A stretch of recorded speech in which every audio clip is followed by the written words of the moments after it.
Congratulations on your very first home. You will always remember your first house.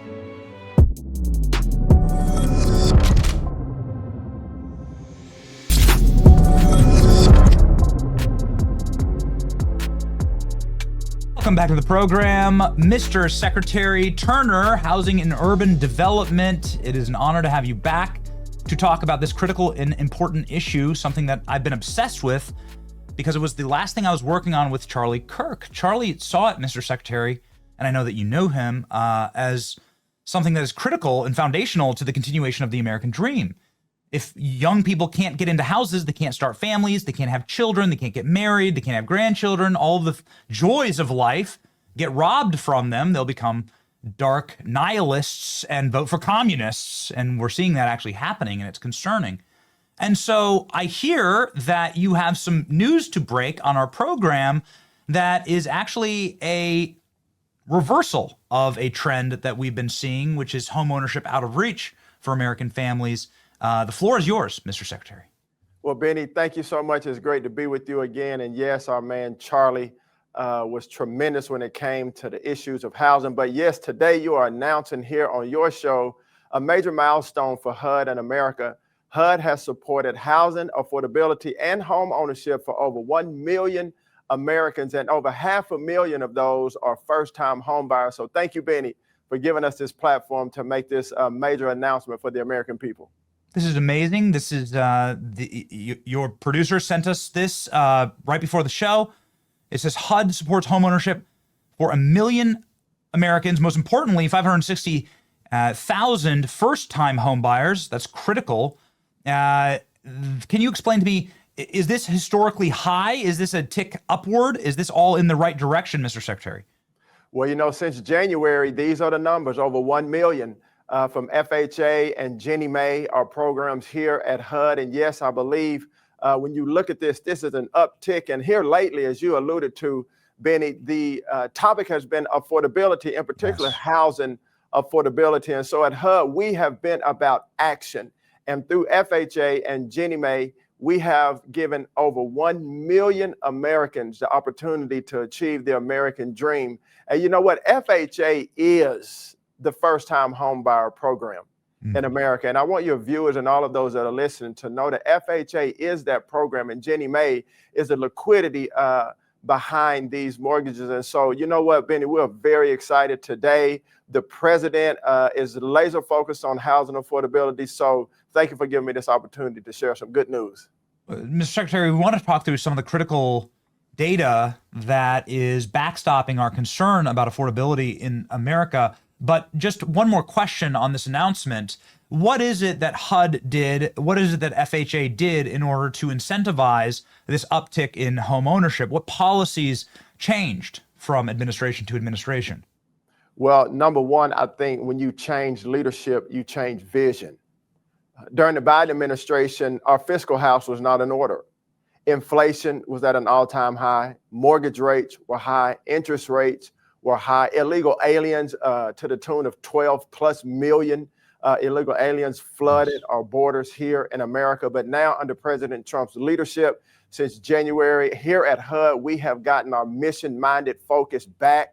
FHA is about action. It is about helping Americans to achieve the American dream. We've been about our deregulation in America from a federal standpoint, and also state and local standpoint, getting local control back to the states, back to the cities, because the regulatory environment, Benny, it literally was crippling building and development across our country. So HUD is leading the way as it pertains to taking down burdensome regulations, getting our fiscal house in order, and helping the American people, in particular young people, Gen Z and millennials, to be encouraged to build families, to have children, to be homeowners. And that's the vision that we have here at HUD. I'm so glad that you said that, because that is what I hear on college campuses across the country, Mr. Secretary. These young people come up to me, and they used to come up to Charlie, and we're talking constantly about how the American dream is being robbed from them. Right. I often ask, if you're talking to an audience on a college campus, if you're a young man, do you want to get married? And most of the young men say yes. And then the next question is, do you want to bring your wife home to the frat house, on your wedding night? And of course, everyone laughs because it's absurd. Every man wants to bring their wife home to their home. That's where they want to go. And you talk to the young women, same story. You ask them if they want to be mothers, and the vast majority of them want to be moms. And you ask, you want to bring your child home to a apartment building with 100 strangers and dogs pooping in the elevator and a single room apartment? And the answer, of course, the women laugh because no woman really wants that. They want to bring their child home to a nursery in their home, in their kitchen, with a white picket fence, right? And a tire swing. And that's the American dream. And so they all have that in their bones, but it's wildly out of reach for them. Here's some data on this. This is buying a home when I was born. I was born in 1986 versus today. This is the destruction of the American dream, Mr. Secretary, because you can see here how exponentially expensive American homeownership has become. And just wanting to ask you, what is your message to those young people that we talk to every single day about fixing this affordability problem? Well, Benny, you have communicated this in such an eloquent way as it pertains to the problem that we face and the heart attitude of young people today. So thank you for bringing that up. And I'm gonna go back and say, the root problem of this was during the Biden administration, housing policies were weak, economic policies were weak, immigration policies were weak. And so now, since the Trump administration has taken the leadership reign, we've been watching the film, Benny. We've watched the film over the past 4 years of what's been happening in America, and the film is not good. And so we're changing the playbook. We're running new plays, a different paradigm. We actually want family formation. We actually want young people to get married, to have children, to own homes. And so thank you for putting up that chart, because as you look at it, a median home price of almost $500,000, a little over $450,000, is unsustainable. Yes, sir. And so what we've done is first start with the regulatory environment, get the policies and the regulations correct, take down burdensome regulation and red tape and bureaucracy. Well, public-private partnerships are also a critical part of housing affordability, taking down environmental regulations that have crippled builders, and also now with opportunity zones, giving other people an opportunity to buy and afford homes throughout our country in both urban, tribal, and rural areas. And so, Benny, I want to add to that too. American people today have been discouraged to get married, in particular young people. And as a believer in the Lord Jesus, I believe that he's called us to get married, raise godly children, have godly homes, get in godly businesses, serve our country, be it pastors, lay ministers, teachers, lawyers, business people, media experts as yourself, but to build a family, build a home, because as strong as the family is, the community will be. And as strong as the community is, the country will be. And I believe that under President Trump's leadership and here at HUD and across this administration, you have like-minded people that are doing exactly what you've alluded to. I'm so glad that you said that, Mr. Secretary, because that is the ball game. If young men and women can't get married and can't have children, if they can't get into houses and begin that process, and again, nobody wants to bring their wife or their newborn baby home to the frat house or the sorority, you got to grow up. But if you pull that ladder up generationally, if you close that door, then you're not going to have more Americans. It's actually immoral what's happening right now. Here's another chart I wanted to talk with you about. This is the median age of U.S. home buyers since 1981. You can see when you or I were little babies, the median age of a home buyer was in the 20s. And that's what you'd assume, right? That is peak fertility.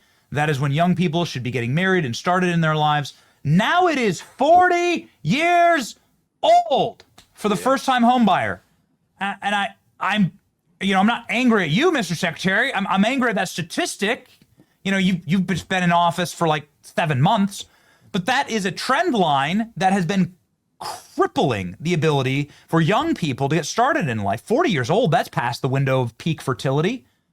For women, that's something that is obviously, becomes harder and harder to raise kids, to start families at that age. And then you can see there, actually the highest and most troubling number is the average age of a home buyer, which is 60. What's going on there, Mr. Secretary? How is the average age of a home buyer? You know, young people are like, it's already a gerontocracy, right? It's already a society completely designed to serve the old at the expense of the young. And then this data just all but proves it, actually. 60 years old is the average age of a home buyer? What is that? Well, it's very concerning for number one. But I'm glad again that, you put up the truth. We're not afraid of the truth. And I think a couple of things are going on here, Benny. Number one, it's the mindset of the Americans. And number two, the affordability. Let's talk about the mindset. And we talked about it a little bit before.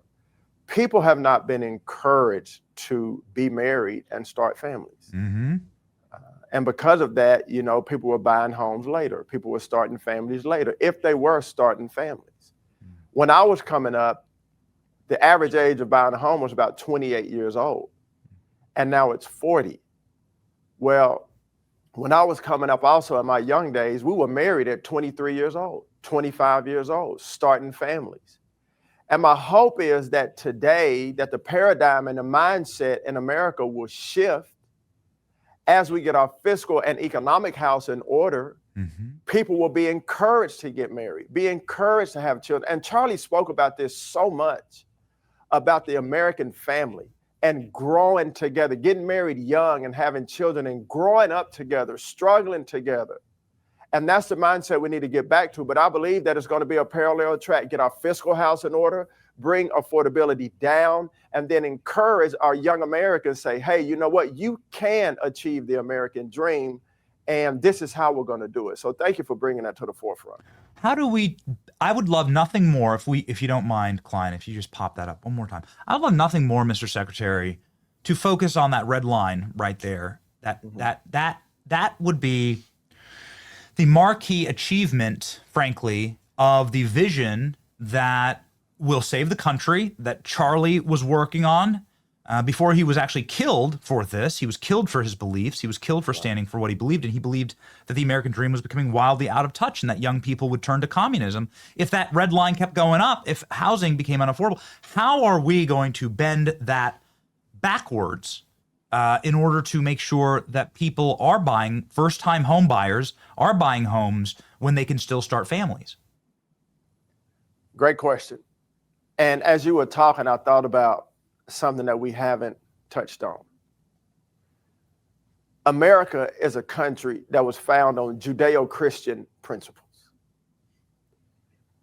We have gotten away, one, from the fear of God, two, from the church being what the church is supposed to be, and three, encouraging people that it's okay to be a believer. It's okay to be a Christian in America today. And when you talk about that red line and how we're going to reverse it, I believe the root of that starts with the heart of the people. And people as a country, us coming back to the Lord. The Bible says in Psalm 33:12 that blessed is a nation whose God is the Lord. Because even if we bring the economics down and we bring affordability down, which we're doing, and which the president is leading and we're a part of, we need for American families to turn their heart back to the Lord, because when you do that, then people make responsible decisions. Then families are formed. Then people begin to do things that are beneficial, not just for themselves, but for generations to come behind them. And I think that those things working together is how you're going to see that line reverse. Well, I would love nothing more, man. I would tell you what, if there's any mark of a successful populist and nationalist movement set for America first, it would be the reversal of that trend.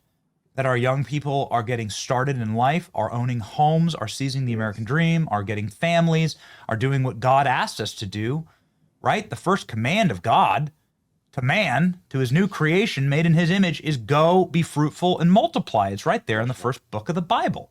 That's right. But it's not happening. One final graph for you, Mr. Secretary. Look at this, man. This is crazy. Right after World War II, 55% of under 30s, of 30 and unders, were both married and owned a home. And today, that's hovering around 10%. That's one generation. The total and complete collapse of the American dream. Getting married, falling in love, getting married, owning a home, starting a family. There it is, plain as day. And that's why people feel hopeless, especially young people feel hopeless. And I don't know if there's an easy solution. I've always thought that it'd be cool to, I thought that it'd be neat to have potentially first-time homebuyer credits, maybe a tax credit or something like that in order to encourage under 35s to go, to enter the housing market. I know that Obama did something like this for first-time homebuyers. Have you ever considered something like this, Mr. Secretary? Well, Benny, and thank you for bringing us up. There's a lot of ideas on the table, as you know, right now. And we are open to considering all ideas. And, you know, industry experts who we meet with in the building development industry, everyday American people who want to achieve the American dream of home ownership, we're listening to them. And one thing we do here at HUD is we convene people together. We facilitate meetings for people to come in so we can hear stakeholders throughout society, whether they be professional builders, developers, families, so we can understand, you know, what's the pain, what's the struggle, because that helps us as we deliberate and as we ideate on all the ideas that are on the table. And so, yes, to your point, we are considering these, we are talking about these, we're not just meeting about it, but we are planning and coming up with strategies to do what's right for the American people as we get input from the people around our country. Now, one thing I will say from a HUD perspective, we want to make sure that we secure the stability of the housing market, not just for now, but for future generations. And also that we are good stewards over taxpayer money and government-backed loans. And so those are two priorities here that we have at HUD. And so alongside of those, running on the same track is considering all ideas that are available and then making a strategic decision to impact our country for years to come. Yeah. It does seem so cruel to subsidize student loans at such an obscene rate. You know, if you have a $50,000 a year job, no bank's ever going to give you $1 million loan. They're going to say that's insane. And if you have a $50,000 a year job, I mean, you're going to be lucky to get a car loan, quite frankly, from a bank. But Right. The federal government says that you can go $250,000 in debt as a student for a degree that might be worth absolutely nothing. There's no collateral against the degree. You have no money to your name, and then saddle these kids with that high interest debt forever. It seems totally perverse and evil. And I would just love to see a cultural shift more toward home buying instead of these generally worthless college educations that these kids are getting. Now $1.7 trillion in debt for student loans. I would much rather see that be going towards incentivizing the actual real economy and life for young Americans in the form of perhaps homebuyer credits. I'd love to see that cultural shift. Yeah, you know, you made a great point too. And I think that we failed young people over the last 10 or 15 years. Yes. Because of this, hey, you have to go to college mindset. You have to go to college so you can get a job mindset. And then you say you're coming out of college with $200,000 worth of debt. You get a $40,000 or $50,000 a year job. And it's hard for you to even think about the American dream. But to me, we have to change the kitchen conversation. We have to change the paradigm and the mindset, say, hey, you know, what are you good at? What are you skilled at? And expose this generation coming up. You know, we have some people in our foundation back at home. These kids are good with their hands, but they've always been told I have to go to college. Well, you know what? If you're good with your hands and you're creative and you can fix things, you can build things, we need more trades. We need more skilled labor, welders, plumbers, builders in our country that have tremendous salaries and honorable jobs that really would be on a path to home ownership quicker than people spending 4 years in college, coming out with all kind of debt, and then with, you know, menial salaries. Not to bemoan the fact of going to college, but it's not for everyone. And to your point, we need a cultural shift so people can say, what am I good at? Am I good at academics? Am I good at building? Am I good at teaching? Am I good at sport? Whatever it is, and then having a laser focus and starting a family to achieve the American dream. And so to your point, Benny, I think we have to change the paradigm, change the conversation. And I will say we're doing that in this administration. Yeah, it'd really be nice to incentivize potentially generational turnover of houses to young people. One other very worrying trend is that The boomer generation is hoarding houses that the boomer generation owns on average of 2.8 homes per couple. So round up to 3 homes per couple. Well, whoa. I mean, that's crazy. We've never seen that before. By the ages of 70 and 80, our grandparents were passing on homes or estates or lands or deeds to the younger generation. And it'd be great to incentivize that. I would love to normalize in culture. I don't know how this happens, but I would love to normalize like giving your kid assistance on buying their home instead of a college education.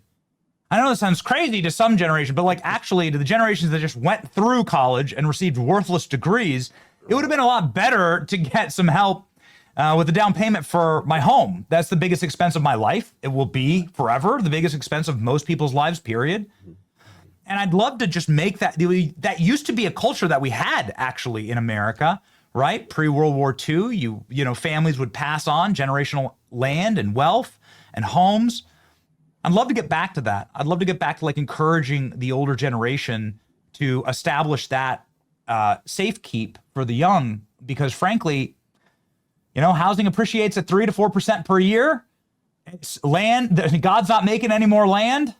It's something Right. that's forever valuable. And also, you know, you'll get grandkids faster, right? If you're helping your kids get into a home.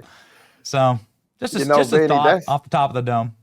Oh, I'm sorry, but that's funny that you said it, because I just had this conversation similar with an older gentleman. And so, you know, what is the greatest investment, you know, especially for baby boomers? Do you continue to invest in stocks, you know, the stock market, bonds, and things of this nature, commodities? Or should we consider investing in our children and grandchildren when it comes to a home, to help them with a down payment, to help them start their future in their first home, to build their families? That's an investment to me that you can't put a price on, because now you're blessing the next generation to build generational wealth. And then if they catch on to it properly, then their children and their grandchildren will be blessed because of this first investment from grandmom and granddad. So I actually like that. And, you know, it was just yesterday I was having that same conversation. I would love to see us get back to that, because to me, that's American. That is true America, to pass down generational wealth. And it's not about the amount. It's just about the principle. Who am I investing in? Am I investing in my children and grandchildren, and even those that may not be in your immediate family, but those you see have tremendous potential and promise? Are we helping them to get on their feet? They're working hard, they're serving. How about helping them to get in their first home? And I think that we have enough private money in our country to do that.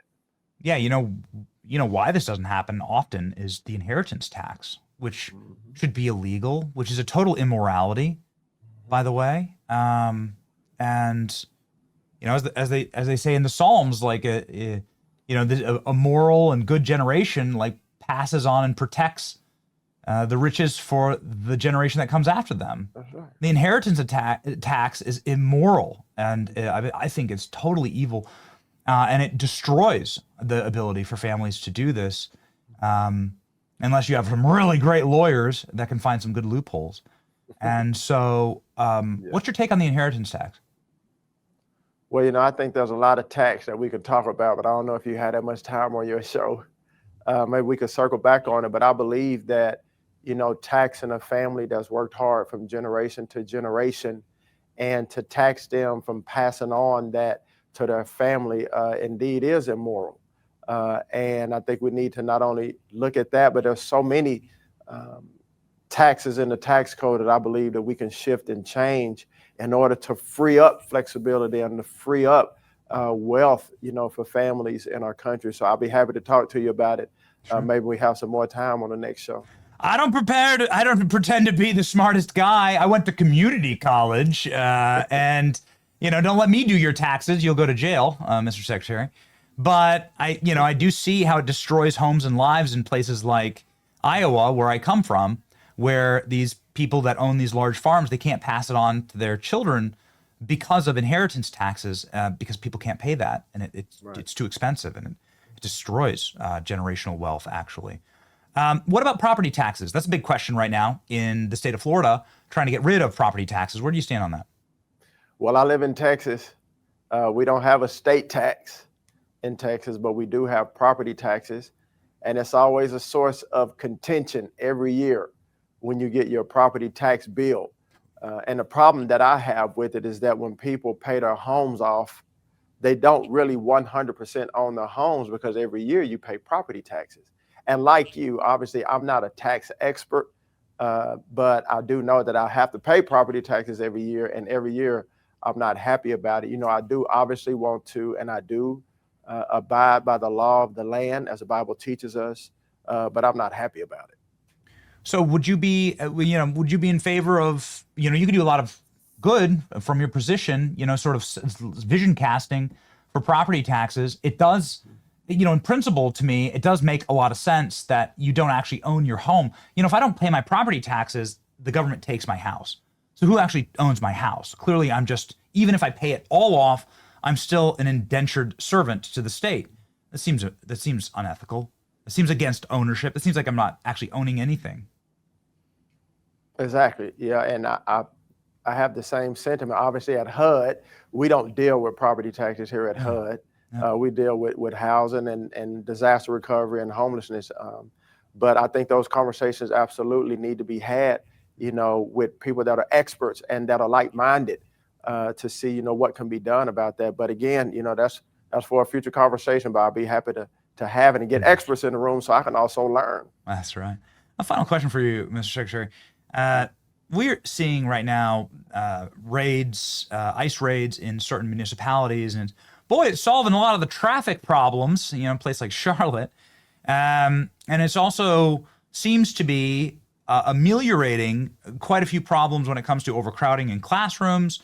And the more you extrapolate the bringing in of 30, 40, 50 million criminal aliens into our country, the more you can see that the downward pressure on supply and demand, really, this is the ball game when it comes to high prices, whether it's at the grocery store, housing, or rent. If you have 50 million people who don't belong here, who came here criminally, that are competing for those houses with you, it's going to totally offset the market. Things are going to get out of control, and they seem out of control here. How much would the problems of affordability in the housing market be solved if we were to deport all of the 20 million or so criminal aliens that are currently illegally in our nation? Well, I think it would have an immediate impact if we deport all of the illegal aliens in our country. When you have, as you said, millions of illegal aliens coming across our border, from a housing standpoint, it has stifled the housing supply and caused affordability to skyrocket. Hundreds of thousands of illegal aliens living in government-funded, HUD-funded homes. I'll give you a stat. 59% of illegal alien families use one or more welfare programs, costing us about $42 billion a year. Over half of the illegal alien families, almost 60%, use one or more welfare programs, costing the American taxpayer $42 billion a year. And so affordability is out of hand. Housing supply is stifled because of this. But if you deport them, now you open up homes for the American people, and that's who we're supposed to serve, the American people and the American people only. So wait a second. So why do any HUD resources go to criminal aliens? Well, during the Biden administration, they turned a blind eye. Here at HUD, since we came in, Benny, since we took over HUD this January, we've done three things. One, we signed a data sharing agreement with the Department of Homeland Security and Secretary Nome to make sure that those that were living in HUD-funded housing were American citizens. Number two, we stopped FHA-backed mortgages from going to illegal aliens. During the Biden administration, they ignored it. They turned a blind eye to it, but we are no longer turning a blind eye to that. Illegal aliens can no longer get FHA-backed mortgages, which we talked about before, how they have served over 500,000 first-time home buyers just since this past January. It's for the American people. And the third thing we've done is that we're mandating all public housing authorities to give us a comprehensive account and report of every person living in a Section 8 or HUD-funded house in every public housing authority in America. So that's happening right now. So you are ensuring that if you're going to get Section 8 funding from the U.S. government, then that's not going to go to criminal alien. Absolutely. You have certitude that that system is in place, Mr. Secretary? Yes, sir. We're doing it as we speak. All right. That's a wonderful thing to hear, because really I think that's so much of the problems that you have in this nation, whether it comes to affordability or just feeling safe in your street, wanting to get a home, wanting to get started with the American dream, overcrowding in classrooms. This is where it all comes from. And, well, it'd be nice to not have to fund it, frankly. Yeah, it'd be nice to not have to pay for it. I guess we could start there. Thank you so much for being on the program. You can follow the HUD Secretary right here. His account at Scott Turner. He has 140,000 subscribers. He's somebody who is working day and night to try and solve the housing crisis. And we look forward to working closely with the Secretary on some of these solutions. We'll be a champion for them. Mr. Secretary, thank you. Thank you, Benny. You're the greatest. All right, man.